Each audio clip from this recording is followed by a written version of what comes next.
Hello, everyone, and welcome back to another episode of Maayan Talks MLS. I know it's been a while, just been pretty busy with school. Haven't really found the time to sit down and record myself just talking for a while. But I thought if there's any time to come back, it's right before one of the biggest days of the season, one of the best days of the year, and that's Decision Day. So without further ado, let's get straight into it and preview every single game. And why not start off with maybe the biggest game of the season in the Eastern Conference, and that is the race for a trophy, the race for the wooden spoon between Atlanta and DC United. Um, no, in all seriousness, this is a sad game, really, between a team that, one of these teams we pretty much everyone thought was going to be quite bad in DC United against a team that's given expectations maybe the worst performing team in MLS history, given how much they spent over the last few windows leading up into this season. Manuel Atelaz, Miguel Almiron, Alex Miranchuk, all just bad, straight up bad, and there's still time. I doubt that Almiron and Latelath will be gone after this season, but we'll see how that goes. If DC win this game, they avoid the wooden spoon. Atlanta get it. Atlanta avoid the wooden spoon with a draw or a win. So realistically, I think DC end up with the wooden spoon, but we'll see what happens. And let's move swiftly on from that to a game with a bit more significance when it comes to the playoff race, and that is Charlotte against Philadelphia. In the Charlotte Care right now. And this is a massive game for Charlotte because with a win, they get the fourth seed in the East, which is going to be extremely big no matter who they come up against, whether it be NYCFC or Nashville or potentially even Orlando. I'm not sure if they could get there, but one of those teams, I'm sure, like regardless of who it is, having home field advantage in that first round would be absolutely massive. But Charlotte basically have to win this game because if they draw, then NYCFC can pass them and then maybe play them in that first round. And just having that home field advantage is going to be so huge for Charlotte. And really, this game just depends on how Philly approaches it. I think if Philly come in with their strongest possible lineup, which they certainly might do just to make sure the players are still fit and good to go for the playoffs next week. If Philly do that, this is going to be an extremely tough game for Charlotte. But say Philly rotate, just make sure their players are rested for the first round rather than keeping momentum going. Could be great for Charlotte. And I think the biggest thing for Philly right now is still just to try and figure out how they get more of their chance creation now with Quinn Sullivan out. Obviously, they beat NYCFC in their last game to secure the Supporters Shield, so that that wasn't really that much of a struggle. But I do think really maybe other than Kai Wagner, Quinn Sullivan is a massive chance creator for them. Maybe one of the best in the league, really.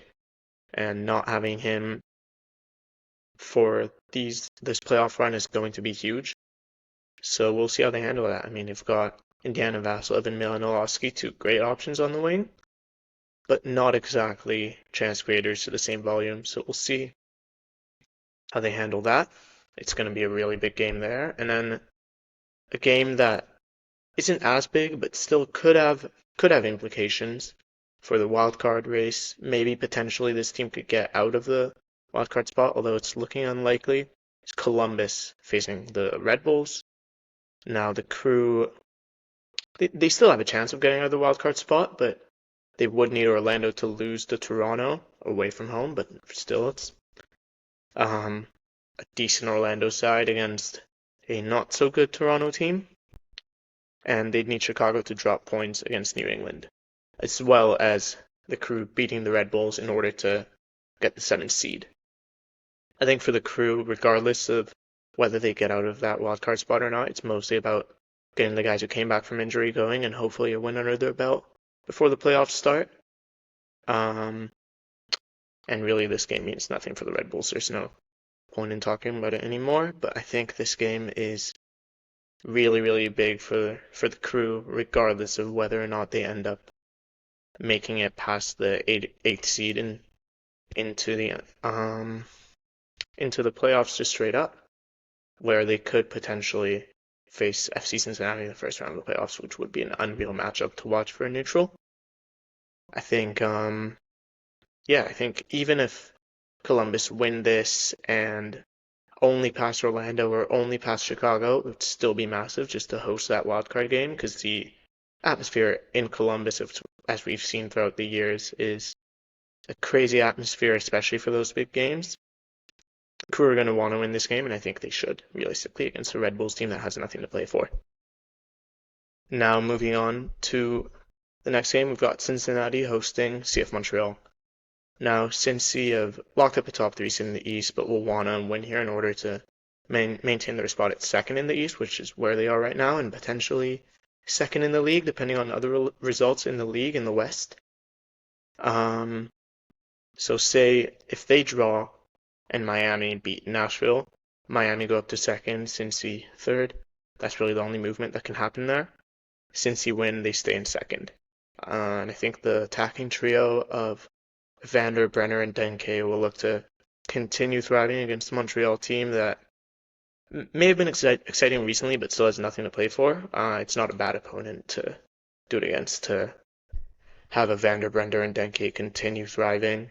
I think Cincy should win this game, especially at home. Might have been a bit of a different story if it was away from home. We saw Nashville struggle there. But yeah, I think this is a good game for Cincinnati to gain momentum going into the playoffs. And going into one of the most interesting games of the weekend that has big implications for both teams, we've got Nashville SC hosting into Miami.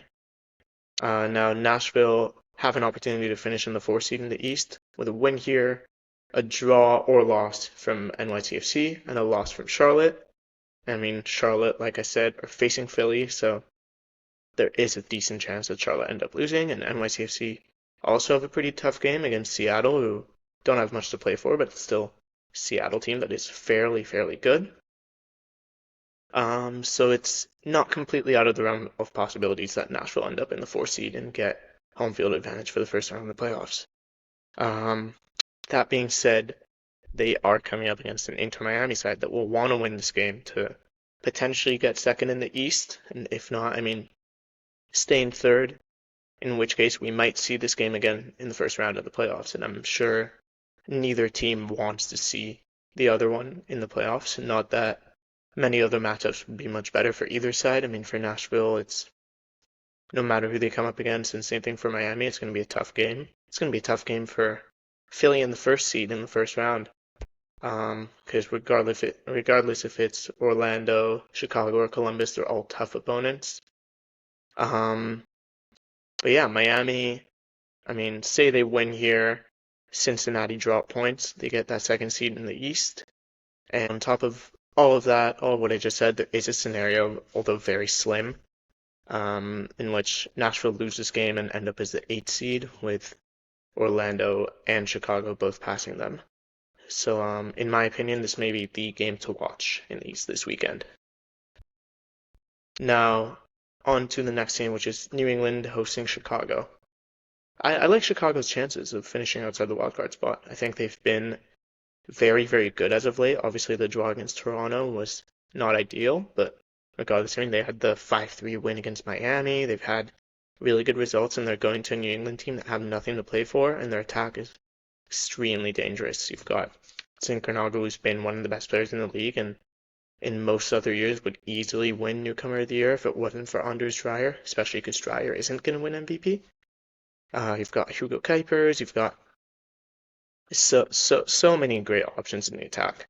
So obviously, if the Fire win, but the two teams above them do as well, they'll remain where they were and face Columbus in the wildcard game, hosting Columbus. But with Nashville playing Miami and a struggling Orlando team going to Toronto to face a somewhat revitalized TFC team, I like the Fire's chances here. There is also a scenario in which they end up finishing 9th in the East. That is, if they fail to win against this New England team, obviously away from home, so it could very well happen, and Columbus beat the Red Bulls, which I think is fairly likely. So we'll see what happens, but I do like Chicago's chances of ending up in the probably 7th seed.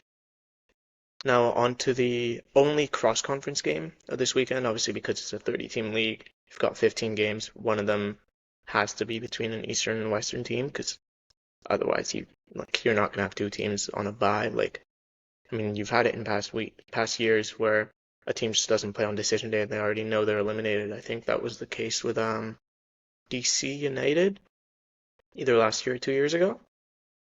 Yeah, NYCFC Seattle. NYCFC still have a very real chance of finishing as the fourth seed in the West, being tied on points with Charlotte, just trailing through the wins tiebreaker. And with Seattle having to make this long trip across the country and being locked into the 5 seed in the Western Conference, I have a feeling that NYCFC will win this game. Yeah, with the Sounders rotating a lot in this game, probably. Potentially they play their full starting 11 and go as hard as they can, but I don't think they're going to try and risk anything, risk any injuries, really. I like NYCFC's chances here, and with Charlotte hosting the best team in the league, NYCFC could very well end up leapfrogging them. So we'll see how that goes, and the only team that could end up passing NYCFC is Nashville, so lowest they'll finish is 6th. They don't have much to lose in this game, so why not fully just go for it, right? And then next up, we've got Toronto hosting Orlando. Now, in my opinion, from what I saw last week and what I've seen these past few weeks in general, Orlando are in serious danger of falling into a wildcard spot, with both Columbus and Chicago having favorable matchups, Orlando battling injuries, particularly in the center of their midfield, but also Robin Janssen going down injured in that game against the Whitecaps. Very, very unfortunate, especially because it was a really good defensive play from Robin Janssen, which essentially prevented Daniel Rios from scoring. He goes down there. I still don't know what the severity of the injury is. I'm not sure if a report has gone out, but I haven't seen anything. It didn't look great. I think if he's out for an extended period of time, and by an extended period of time, I mean any round in the playoffs, they're cooked, quite frankly. I think Orlando battling the injuries and going to a TFC team that has shown signs of life in these past few weeks, obviously with that 8-game draw streak, essentially since bringing in Georgi Mihailovic and Jose Cifuentes. I'm not sure I see Orlando getting 3 points here. Maybe not even 1 point. We'll see how that goes, but I think a Toronto win here means that both the Fire and the Crew can pass them with a win. A draw means that only the Fire could pass them with a win, and Orlando win means they're safe from the wildcard spot, and maybe advance against Nashville in 6th if they drop points against Miami. Orlando could end up then facing in round 1. And next up, that's the entire Eastern Conference done plus one Western Conference team. So we're gonna now just move on to the West, and we'll start off. I'm just going in order of how these games are lined up on Fault Mob, really. We've got Colorado hosting LAFC first, and this is a big game for both teams.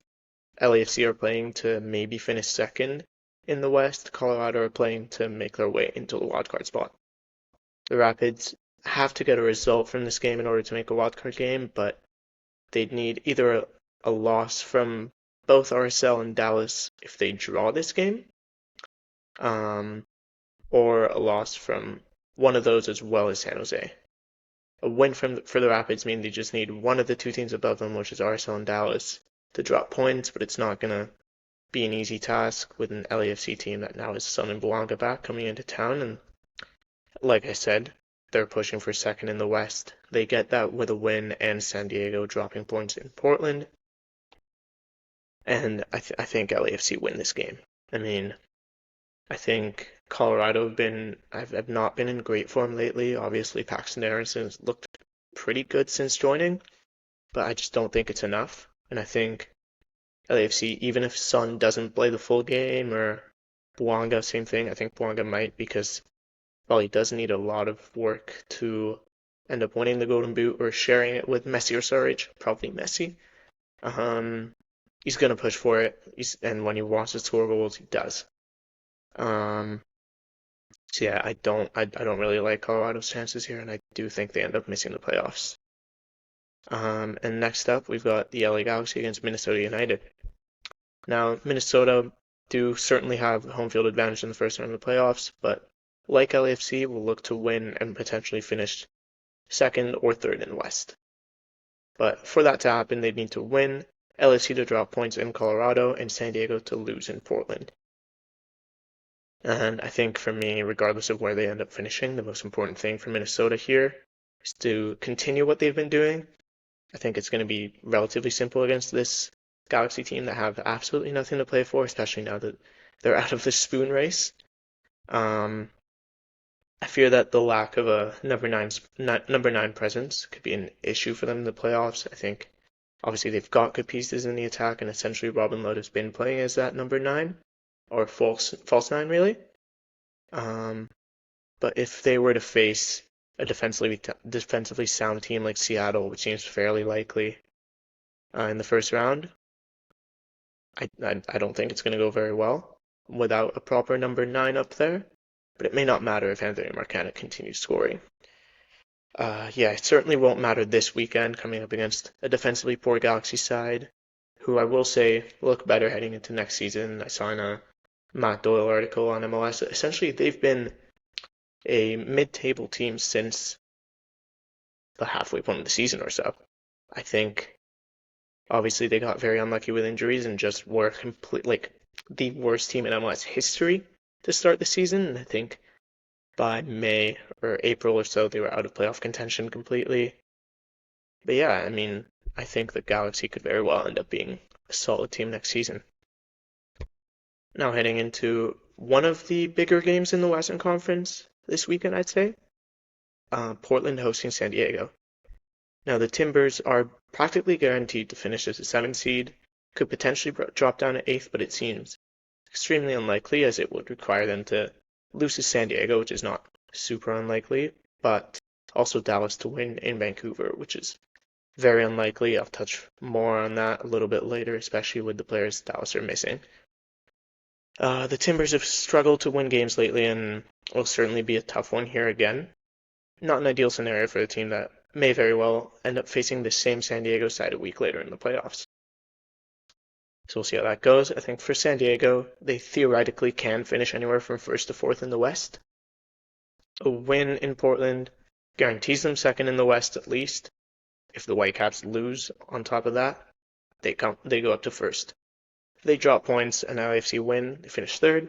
If they lose and both LAFC and Minnesota win, they finish 4th. I think, however, it's fairly likely they end up finishing 2nd. And let's move on to one of the more interesting games of this weekend. San Jose hosting Austin. And San Jose somehow, some way are even though they're currently in 11th in the West, are in one of the better positions to make that wildcard game.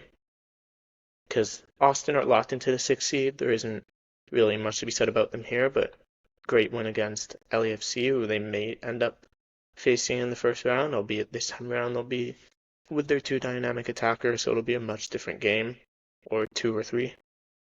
And then for the Quakes, they've somehow found themselves in a relatively favorable position, all things considered. They're hosting this Austin team that has nothing to play for. They look like the favorites to win this game for me, and in order to qualify for the wildcard game, they would need to win against Austin, and for 2 of the following 3 to happen. Colorado to drop points against LAFC, which looks fairly likely. RSL to lose to St. Louis, who have been fairly good as of late. Obviously nothing to play for them, but still regardless. And Dallas to lose in Vancouver. All of those are certainly not out of the realm of possibility, and I think the Quakes may actually end up doing it. So next up we've got SKC hosting Houston. Thank you. And then from then on we go to St. Louis against RSL. This is fairly simple for RSL. Win and they're in. Draw and they're probably in. Lose and they may still be in, but heavily relying on other results. Traveling to St. Louis have been much better as of late. As I said, it's going to be a tough task, but they RSL put up a good fight last week against Seattle. Without their best player, Diego Luna, who's going to be back this weekend. And if Rafael Cabral in net continues playing the way he's played recently, I like RSL's chances of staying in the 9th seed or maybe moving up to 8 even. And then to our final game of the weekend, we've got the Vancouver Whitecaps hosting FC Dallas. A point in this game secures first in the West for the Caps. 3 points secures first in the West, obviously, and then also second in the league, meaning if they were to make it to MLS Cup, they would host the final unless it's against the Philadelphia Union. The Caps are coming off that insane win in Orlando, obviously. I quite enjoyed it, and really should have scored a late winner from Sebastian Berhalter. Controversially, it was not given. We need goal line technology in MLS. And only for, that ended up not mattering. It would have been a bit more, quite a lot more controversial if it had mattered, but it didn't matter thanks to Thomas Muller. Scores the winner a few minutes later anyways. And now with Ryan Gauld being back in the team and all sorts of different players stepping up when called upon, this team could very well be MLS Cup favorites. Now for Dallas, they have been put in an extremely tough position after the loss to the LA Galaxy. Petar Musa, Ramiro, and Logan Farrington are all suspended for this game, and I really feel for Dallas fans and players because that Logan Farrington red card is unbelievable. The fact that the reviewing committee upheld the decision, I think, is insane because I don't see anything there that would, I guess, a yellow at most for me, just because there was a bit of pushing and shoving there, but I don't see any sort of kicking motion, anything that really puts the other player in danger. I think it's just a stupid decision from the referee, and I can't believe it wasn't overturned. But with all those players being out, they're probably going to have to play a front two or front one of either just Anderson Julio or Julio and Sam Sarver, who are relatively good players, but against maybe the best team in the league right now, it just won't cut it. And unfortunately for Dallas, I think their season probably ends on Saturday. So that is it for me in terms of previewing the games. I'm just going to quickly go over my final predictions for the table. I'm mostly going to focus on the teams that will actually make the playoffs and wildcard rounds. I will also briefly touch on everyone else. I think in the East, Philadelphia finished on 66 points in first, so they would end up losing to Charlotte. I think personally, I think they rotate a bit. Charlotte have very little to lose. I think they push hard. I think Cincinnati finished on 65 points, beating Montreal. Miami finished on 63. I think they draw against Nashville in a really tough game. It's probably going to be fairly high scoring. I would say a 2-2 or even a 3-3 I could see. And then I've got Charlotte in fourth on 59 points. I've got NYCFC also on 59 points, beating Seattle. I've got Nashville in sixth on 55, obviously with that draw. I've got Chicago in seventh on 55 points, beating New England. I've got Columbus beating the New York Red Bulls, finishing on 54. And then I've got Orlando finishing ninth on 53 points, losing to Toronto FC. And then 10, 11, 12, 13, 14, 15, we've got the Red Bulls, New England, Toronto, Montreal. And then Atlanta and DC United finished with the wooden spoon this season. Now over to the Western Conference, I think the Whitecaps beat FC Dallas, finished on 66 points. I think San Diego beat Portland, finished on 63. I think LAFC beat Colorado, finished on 62. I think Minnesota beat the LA Galaxy, finished on 61. That's the top four locked up, so it stays the exact same as it is right now. I think you then have Seattle obviously in fifth, Austin obviously in sixth. Seattle would finish on 52, Austin on 47, so both of them same as what they were before. I've then got RSL in eighth with 43. I think they do end up beating St. Louis. I've got San Jose on 41 points after beating Austin. I've got Dallas obviously losing to the Whitecaps, just missing out of the playoffs on 41 points, and I think Colorado then finished on 40 points, losing to LAFC. And in the remaining spots, we've got Houston, St. Louis, SKC, and the LA Galaxy in last place. Don't really care about their total points, anything like that. So in terms of my preview, playoff matchups would be Philadelphia up against Columbus or Orlando, and I think in this case, because Columbus would be the home seed, I would take Columbus, so I'm saying Philadelphia against Columbus, Cincinnati hosting Chicago, which would be a fun one, Miami hosting Nashville, like Decision Day, and Charlotte against the NYCFC. Then in the Western Conference, we've got the Whitecaps against either RSL or San Jose, and I think kind of same thing with Columbus in the East. Because RSL are at home, I back them to win this game. I think the Whitecaps play against RSL. San Diego, Portland again, just like Decision Day. LAFC, Austin, just like last week. And finally, Minnesota against Seattle, which will be a really fun series. And I think it's fortunate for the rest of the Western Conference that one of these two teams goes out here. And I think it's really fortunate for the Whitecaps that it's likely going to be a 2-against-3 matchup in the Western Conference semifinal, in which case one of San Diego or LAFC goes out. So yeah, that's it for me today. That was my Decision Day preview. I'm gonna be watching as much of it as I can. I can't fully be paying attention, but we'll see how everything goes, and I'll be back next week to preview the first round of the playoffs, maybe with a guest. We'll see. Thank you, and please like, comment, subscribe, all that. Thank you.